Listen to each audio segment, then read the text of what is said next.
seseorang itu tidak akan mengalami suatu kelelahan atau suatu kehilangan materi, atau dikatakan dengan kehilangan petunjuk dari Allah. Itu ditentukan oleh hakikat mimbar tempat kita berbicara. Nah, yang keempat, ditentukan oleh dalilnya Allah pada dirinya. Dalilnya Allah pada dirinya. Sudahkah berdalil Allah pada dirinya? Kenapa? Mimbar adalah mengartikan sebuah kalam bernama wahyu. Kalau memang kita sudah dikatakan di dalam wahyu Allah itu apa? Dikatakan di dalam wahyu Allah yaitu berbicara diri batin di alam batin, dan muncullah kalam dari diri yang batin. Atau disebut munculnya kauni pada diri batin. Jadi tidak ada sebuah rekayasa, sebuah hafalan seseorang menyampaikan mewakili Allah. Ini yang dikatakan waliul wujud. Mimbarnya adalah wahyu. Bisa jadi kita mampu mendengar, tapi belum tentu kita mampu menyampaikan. Alam malaul bayan, kata Allah dalam surat Ar-Rahman. Kami ajar engkau berbicara. Apa iya tanpa bimbingan Allah kita bisa menceritakan yang mana 1000 mimpi pun tidak akan mampu menembus sebuah kaji.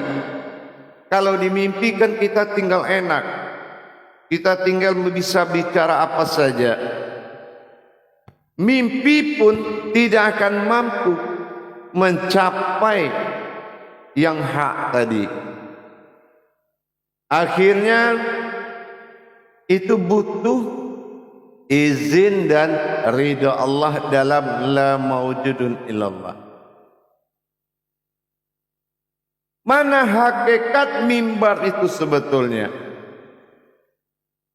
Hakikat mimbar yang dikatakan mimbar wahyu itu adalah duduknya Adam bermimbar Muhammad kepada Adam, barulah berkalam Allah dalam nyawa. Kalau belum Adam pegangan mimbarnya Muhammad, tidak akan muncul kauni dalam batin halusmu. Apa yang mau dibicarakan? Kita mau bicara apa?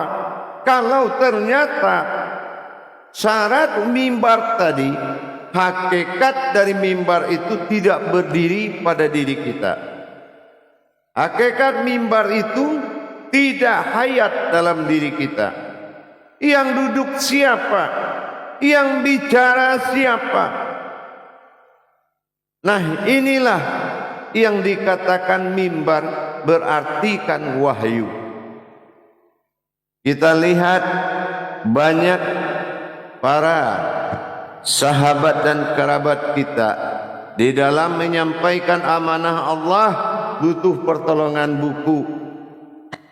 Butuh pertolongan buku, butuh kembali sejarah, tuntunan-tuntunan, kitab-kitab riwayat, kitab-kitab sunnah yang agak sedikit bebas.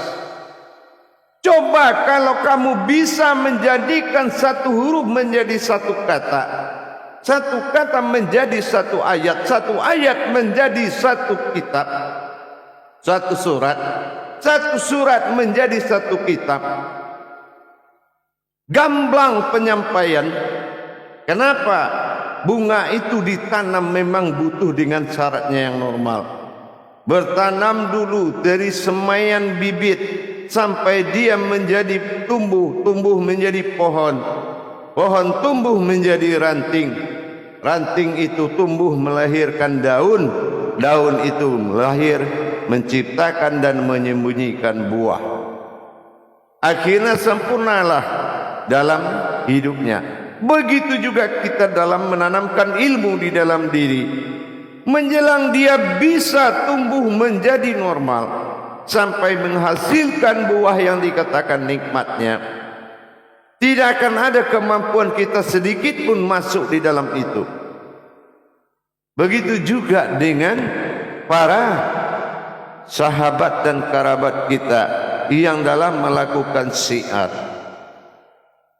Apakah dia hanya menyampaikan sebuah ilmu pelajaran dan bercerita-cerita dalam ilmu pelajaran dengan pedoman kitab hadis riwayat ABCD, ataukah memang dia sudah menjadi kitabnya Allah?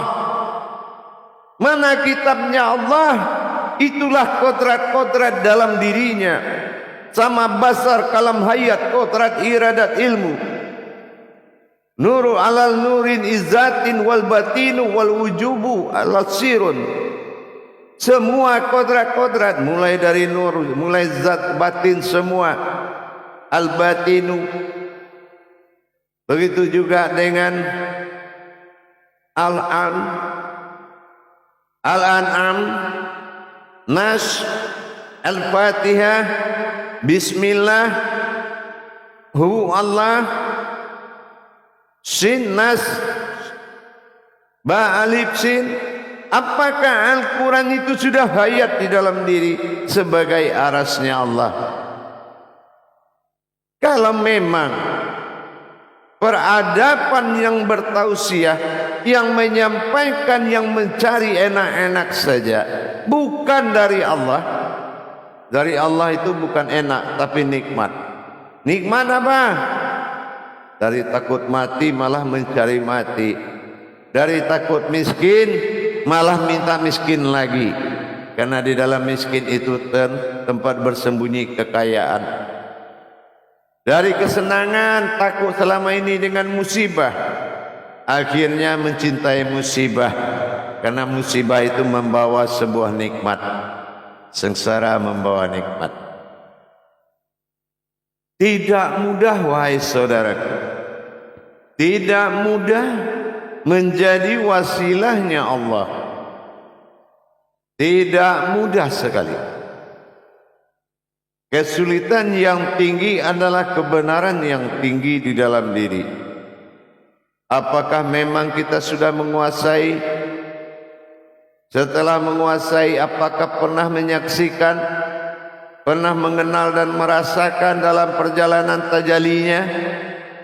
Bagaimana kita mendapatkan Allah sudah jadi Tuhan dalam diri? Tuhan, Allah itu memang Tuhan, tetapi belum tentu menjadi Tuhanmu dalam diri, karena kamu belum ada tahu mana batasan Tuhan dan umat dalam diri. Jamaah yang dirahmati Allah, kaum muslimin dan muslimat rahimakumullah, ini ditentukan oleh marwah seorang pembawa agama. Apakah memang dia sudah ahlul baitnya agama, ahlul kitabnya agama, atau memang dia sedengar, atau disebut dengan jiping, dengar kaji dengan kuping, cerita lagi ke yang lain, sami'na wa ta'na kepada guru, tidak taat kepada Allah.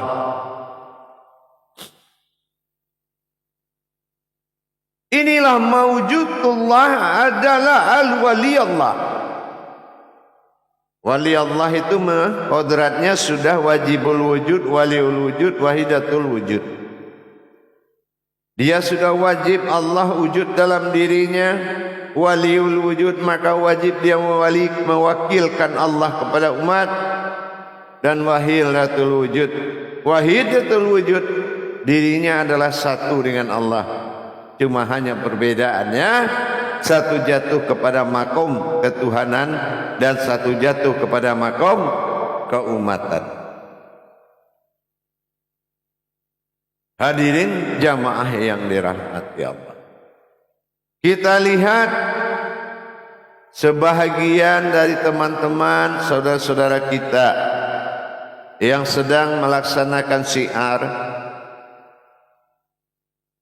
Kadang-kadang kita lihat makom dari syiarnya hanya menyampaikan, tapi dia tidak mampu merubah. Dia tidak mampu merubah, yang mana yang mendengar butuh perubahan. Kalau tidak akan membawa perubahan, buat apa? Sebelum belajar, belum dengar pengajian, hidupnya seperti A. Berapa tahun dalam pengajian, hidupnya tetap A. Fastabiqul khairatnya gagal, berlomba-lomba ke dalam kebaikannya gagal. Akhirnya apa? Rohaninya belum meninggalkan kodrat syariat. Belum rohaninya menemui kodrat hakikat. Akhirnya dia berputar-putar di situ saja. Inilah yang akan mendatangkan kejenuhan. Ini yang mendatangkan kebosanan. Kenapa? Kajian berjalan, dirinya tidak berjalan. Akhirnya tetap di situ aja. Untuk itu para jemaah, kita harus benar-benar tahu yang hak itu. Tidak mudah menyampaikan amanah Allah yang hakiki.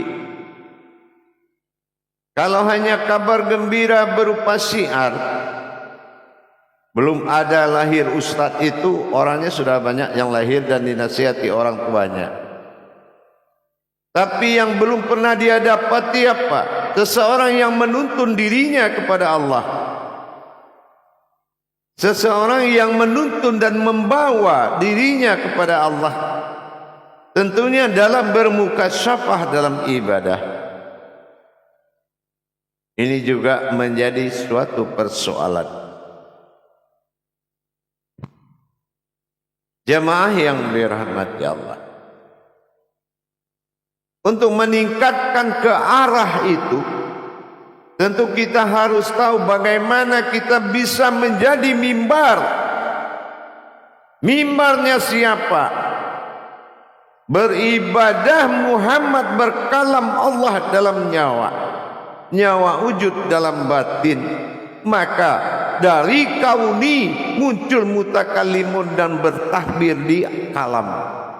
Bertakbir pada kalam, sampailah amanah kepada umat. Banyak komentar-komentar yang ada dari pembawa agama, susah menyampaikan yang hak itu, dengan alasan yang menerima kajian, pengajian takut salah. Salah itu awal, bukan di belakang. Kalau salah penyampaian awal, salah kepada penerimaan belakang, sampai ke belakang sana. Di sini kita buktikan bahwa menyampaikan yang hak butuh guru yang hak, butuh diri yang berhak, dan butuh kaji yang hak. Makanya banyak pemahaman tauhid tidak bisa dijalankan oleh ulama dan umat karena butuh izin Allah, dan itu bernama faham. Maknai surat Al-Baqarah ayat 269. Allah tidak buka faham hikmah di hati mereka kecuali oleh orang-orang yang dikehendaki Allah. Siapa orang yang dikehendaki Allah itu? Orang yang sami'na wa taqanna, Orang yang patuh, dia dengar, dia patuh, dia taat. Patuh kepada gurunya, taat kepada ilmunya. Yang banyak sekarang itu ahli Jabariyah. Ahli Jabariyah. Apa ahli Jabariyah? Ahli cerita. Sehingga ulama yang benar juga terbawa imbasnya. Ngomong doang. Bicara saja, pandainya cuma bicara. Gara-gara 2-3 orang yang pandai bicara, ulama yang benar terbawa-bawa maksiat dari nama dia. Dikenakan apa? Kalau terlalu memaksakan diri. Mencari posisi, fasilitas kajian di dalam agama didampakkan oleh faktor hidup. Itu jangan diharap dia bisa merubah hidup, tetapi malah bisa membinasakan yang hidup. Kalau kita hanya menghalalkan segala cara.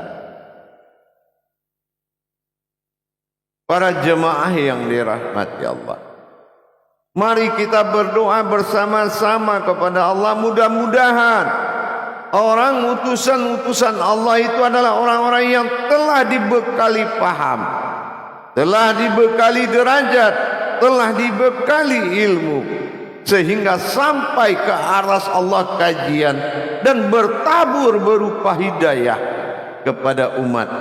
Inilah yang harus kita cari.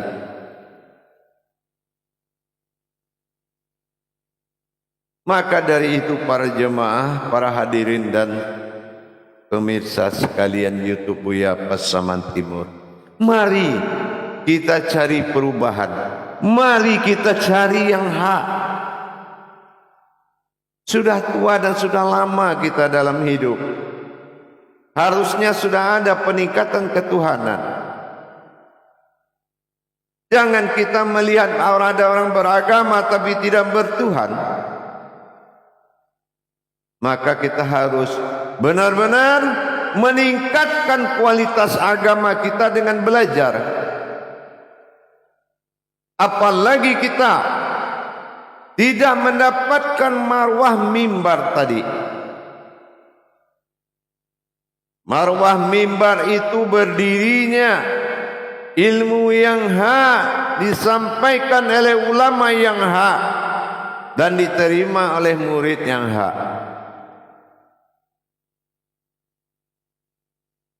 Bukan hanya sekedar terjadi, bukan hanya sekedar menyampaikan. Kita harus menyelamatkan diri sesuai dengan makom ibadah kita yang bernama Islam. Sesuai dengan makom ibadah kita bernama Islam. Islam itu maknanya 3.